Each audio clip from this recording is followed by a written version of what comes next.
Krishna custody మృతి case దర్యాప్తులో కీలక పరిణామం చోటు చేసుకుంది. బాధితుడు సాయి కృష్ణ తల్లి మావా మెజిస్ట్రేట్ ఎదుట తమ వాంగ్మూలాన్ని నమోదు చేశారు.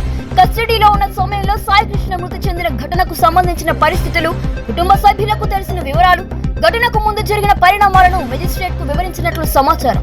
కుటుంబ సభ్యుల వాంగ్మూలాలను నమోదు చేసిన అనంతరం కేసుకు సంబంధించిన ఇతర ఆధారాలు, వైద్య నివేదికలు, పోలీసు రికార్డులు, సీసీటీవీ దృశ్యాలను దర్యాప్తు అధికారులు పరిశీలించే అవకాశం ఉంది.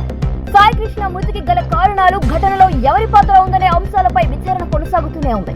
దర్యాప్తు పూర్తయ్యే వరకు అధికారిక నిర్ధారణకు రావద్దని సంబంధిత వర్గాలు సూచిస్తున్నాయి.